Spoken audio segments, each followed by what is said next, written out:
আসসালামু আলাইকুম রহমতুল্লাহি ওয়াবারাকাতুহু। সম্মানিত দর্শক, শেখ হাসিনার দেশে ফিরে আসা নিয়ে আবার হঠাৎ করে নতুন আলোচনা শুরু হয়ে গেছে।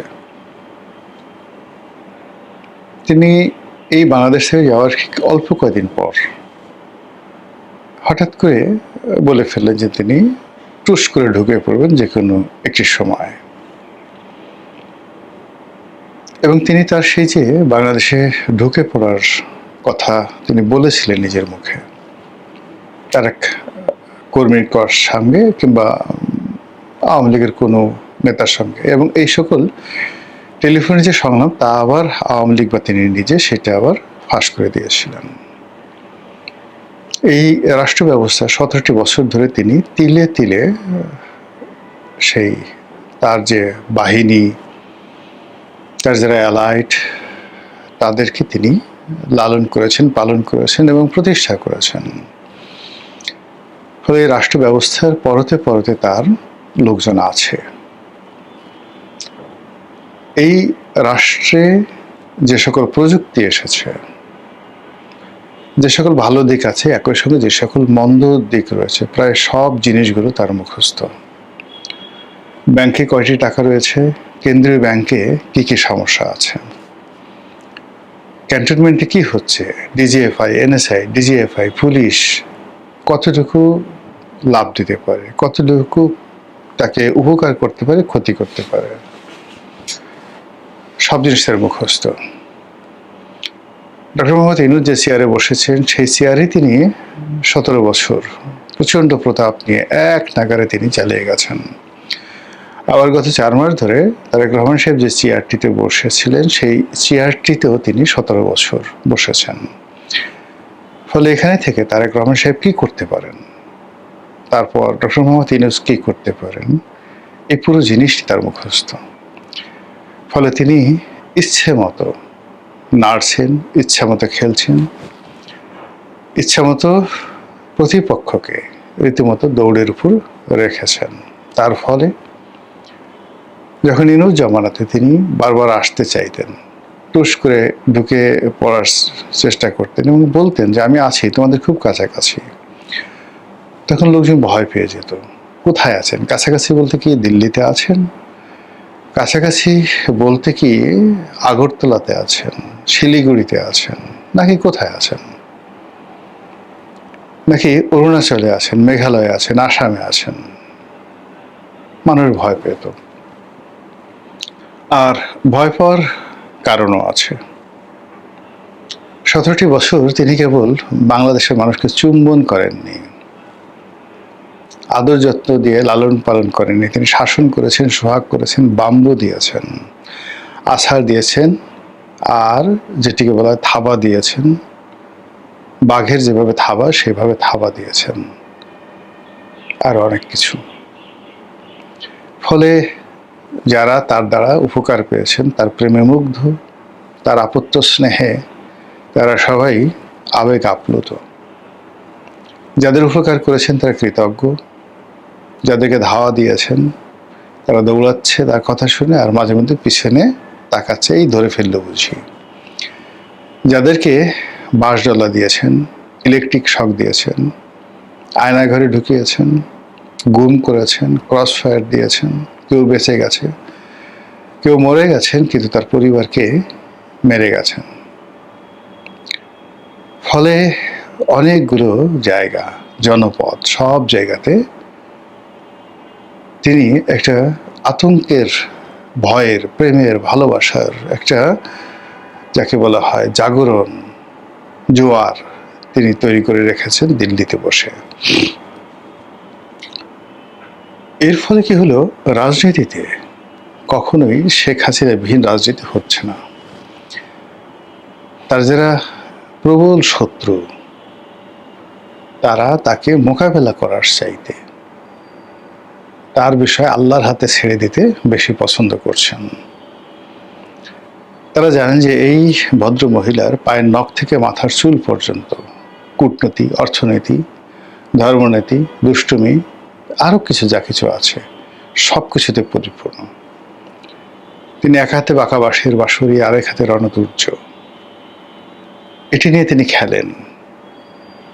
কাজেই তাকে জীবিত রেখে, তাকে অস্তিত্ববান রেখে, তার হাতে যে এই মুহূর্তে অস্ত্র আছে, অর্থ আছে, ছাত্রলীগ আছে, যুবলীগ আছে, মোদি আছে, আরো কত কিছু গদি আছে। তো সেক্ষেত্রে কেবলই মাত্র বাংলার সিংহাসনে বসে বা কেবলই মাত্র কোনো একটি রাজনৈতিক দলের অফিসে বসে তার সঙ্গে লড়াই করা, এটা রীতিমতো শিশু সুলভ, বালখিল্য। আপনি ধরুন জামাতের আমির বা সভাপতি ডাক্তার শফিক, বিএনপির সভাপতি জনাব তারেক রহমান, তারপর আমজনতার সভাপতি তারেক, গণ অধিকারের সভাপতি নুরুল হক নুরু, তারপর জোনায়েদ সাখী, ববি হাজ্জাজ, এই তো বাংলাদেশের রাজনৈতিক দল এনসিপির নাহিদ ইসলাম। আপনি সবাইকে যার যার অফিসে বসিয়ে দিন, প্রত্যেকটা মানুষ যার যার অফিসে, পল্টন অফিসে, মগবাজার অফিসে সবাই বসে আছে। রাজনীতিতে ধরেন এখন ক্ষমতায় আছে তৃতীয় কোনো পক্ষ, চতুর্থ কোনো পক্ষ, আর শেখ হাসিনা সুধার সদন খুলে দিন, ৩২ নম্বর থাকুক, বঙ্গবন্ধু এভিনিউ থাকুক। একটু গভীরভাবে চিন্তা করেন তো যে রাজনীতির পরিবেশটা কি হতে পারে, কি হতে পারে। আপনার কাছে মনে হয় যে আওয়ামী লীগের ধরেন এখানে ওয়াকারুজ্জামান সাহেব ক্ষমতায় আছে, ইউনূস সাহেব ক্ষমতায় আছে, আর এই যে যেভাবে বললাম সবাই যার যার অফিসে আছে, আর শেখ হাসিনাও তার অফিসে আছে, কিচ্ছু করা লাগবে না। কি হতে পারে আপনি নিজে নিজে চিন্তা করেন। অথবা ধরেন তারেক রহমান সাহেব ক্ষমতায় আছে, এখন রাজপথে আছে, যেভাবে নাহিদ সার্জিসরা সংসদে নেই বা নাহিদ সার্জিসের রাজপথে আছে, কিন্তু ধরেন তারেক এখন রাজপথে আছে। তো এরকম শেখ হাসিনাও রাজপথে আছে। আপনার কি মনে হয় পল্টন অফিসের সামনে ভিড় বেশি হবে, না কি মগবাজারে ভিড় বেশি হবে, নাকি বঙ্গবন্ধু এভিনিউতে ভিড় বেশি হবে? বিকল্প চিন্তা করেন। এখন তারেক রহমান সাহেবের পরিবর্তে অলনে ছাড়েন শেখ হাসিনা ক্ষমতায় বসেছেন, কি হবে একটু চিন্তা করেন তো। আপনি যেভাবে চিন্তা করেন না কেন, প্রতিটি চিন্তাই আপনাকে কম্পন সৃষ্টি করবে। এই জন্য শেখ হাসিনা ভয় দেখানোর জন্য হোক, প্রয়োজন হোক, অপ্রয়োজন হোক, যখনই তিনি আসার কথা বলছেন সঙ্গে সঙ্গে সারা বাংলাদেশ কেঁপে উঠছে। আমরা আলোচনা করছি তিনি আসবেন কি আসবেন না। এখন আপনাদেরকে বলি যে তিনি যদি বাংলাদেশে আসেন তাহলে তার আসার 3টি ক্ষেত্র রয়েছে।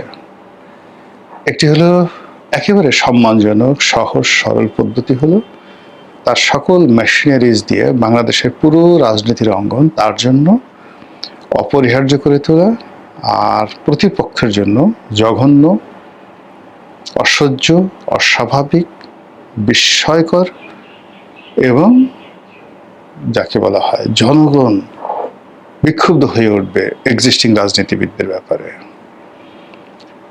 আচ্ছা বলেন তো এই কাজটি করার শক্তি সামর্থ্য তার আছে কিনা? এই গেল এক।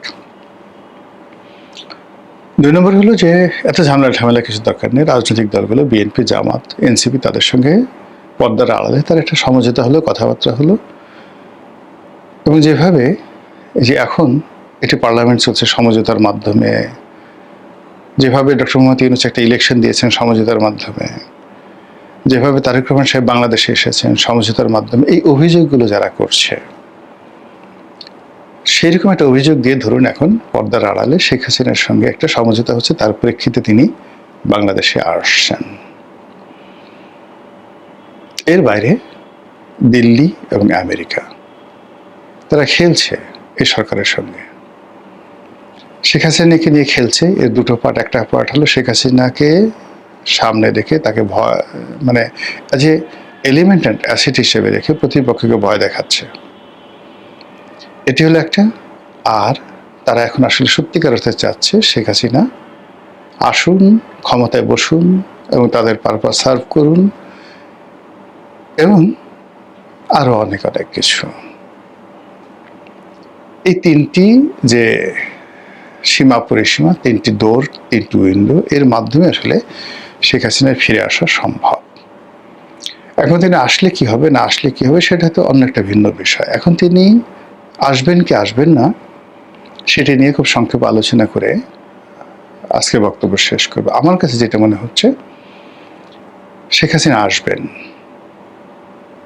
শেখ হাসিনা আসবেন এবং তার জীবন, তার অবিচলতা, তার বিশ্বাসতা এবং অতীতে তিনি যা কিছু বলেছেন প্রায় সব কিছু টু দি পয়েন্টে তিনি করে ছেড়েছেন। টু দি পয়েন্টে করে ছেড়েছেন 2 দিন আগে এবং পরে। তো তিনি নিজের মুখে বারবার বলছেন আমি আসব। তারপর তিনি বলেছেন যে এই বছরের মধ্যে আসবো, মানে 2026 সালের মধ্যে আসবো। এবং তার একান্ত আলাপ আলোচনায় তিনি সবাইকে যে কথাটা বিশ্বাস করাতে চান বা আশ্বস্ত করতে চান, সেটা হলো যে পরিবেশ বা পরিস্থিতি তৈরি হয়েছিল তাতে তার মরে যাওয়ার কথা, গণপিটুনিতে মরে যাওয়ার কথা। যেভাবে তার প্রতিপক্ষরা ফাঁদ পেতেছিল, তাতে গণভবন বা এই ঢাকার রাজপথে তাকে পিষে মারার প্ল্যান ছিল। এবং এটা বাংলাদেশে অসম্ভব নয়। জিয়াউর রহমান সাহেবের মতো জনপ্রিয় মানুষ, বঙ্গবন্ধুর মতো এতটা প্রভাবশালী মানুষ এবং জনপ্রিয় মানুষ, তিনি যে সময়তে তাকে মারা হয় তখনও তিনি জনপ্রিয়। তো সেই মানুষ যদি বাংলার জমিনে এইভাবে নির্মমভাবে খুন হন, তাহলে শেখ হাসিনাকে মারাতে কোনো বিষয় ছিল না। এখানে তিনি অলৌকিকত্ব খুঁজে পান। তার ধারণা যে তিনি বেঁচে আছেন, আল্লাহ তাকে বিশেষ উদ্দেশ্যে বাঁচিয়ে রেখেছেন এবং তাকে শিক্ষা দেওয়ার জন্য। তিনি ওখানে বসে রিয়েলিটি বুঝতে পারেননি, এজন্য তাকে মূলত একটা সেফ এক্সিট দেওয়া হয়েছে। আর থার্ড হলো, বাংলাদেশের মানুষ, তাদেরকে বোঝানোর দরকার ছিল যে আসলে শেখ হাসিনা কি, তার অবর্তমানে দেশটা কিভাবে চলে এবং কিভাবে চলছে। এই যে তার যে একটা আত্মবিশ্বাস, এই আত্মবিশ্বাসটা তিনি নিজে ধারণ করেন, সবাইকে বলেন, এবং তার সঙ্গে সঙ্গে যে সকল মানুষ দিল্লিতে আছেন, আমেরিকাতে আছেন, পুরো আওয়ামী লীগের গোষ্ঠীটা ঠিক এই কথাটাই মনে প্রাণে বিশ্বাস করে। এই যে আমি যেগুলো বললাম। এবং আপনি যদি কলকাতাতে আওয়ামী লীগ নেতাদের দেখেন, মনে হবে তারা প্রবাসী সরকার, অন এক্সাইলে না, এখানে আসছে, মানে ভারত ভ্রমণে তারা গেছে, এবং বাংলাদেশে এসে এখন যারা দায়িত্ব পালন করছে তারা ভারপ্রাপ্ত, তারা এসে মানে ক্ষমতা গ্রহণ করবেন, এরকম একটা ভাবসা। তারা এখনো নিজেদেরকে সাবেক মন্ত্রী, সাবেক এমপি, সাবেক প্রধানমন্ত্রী বলার পরিবর্তে এক্সিস্টিং এমপি, মন্ত্রী, প্রধানমন্ত্রী বলতে অনেকটা স্বাচ্ছন্দ্য বোধ করেন, কথা চেঞ্জ করে ফেলছে। তো সেই অবস্থাতে অলনে ছাড়েন এই জুন মাসে, যখন তিনি বলছেন যে আমি এই বছরই ফিরবো, মানে আপনার হাতে সময় আছে আর মাত্র 6 মাস, 6 মাস না, June, July, August, September, October, November, December, তাহলে হাইয়েস্ট 6 মাসের মধ্যে আপনাকে ফিরতে হবে। এটা ছেলে খেলা বিষয় নয়, কোনো অবস্থাতে ছেলে খেলা বিষয় নয়। এর কারণ হলো, তিনি আবার 2026 সনে এসে যদি আবার বলেন যে আমি আসতেছি 26 সনের পরে, মানে ফেল করার পর যদি 27 সনে বলেন জানুয়ারিতে, তার সেই কাজ মানে হবে না। ফলে তাকে যদি আসতে হয় তাহলে এই বছরের মধ্যে আসতে হবে, আদারওয়াইজ জনগণ তাকে বিশ্বাস করবে না। সেই রাখাল বালকের গল্পের মতোই ঘটনা ঘটবে।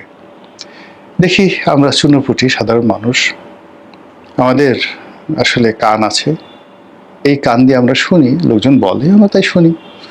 তো কাজেই দেখি কি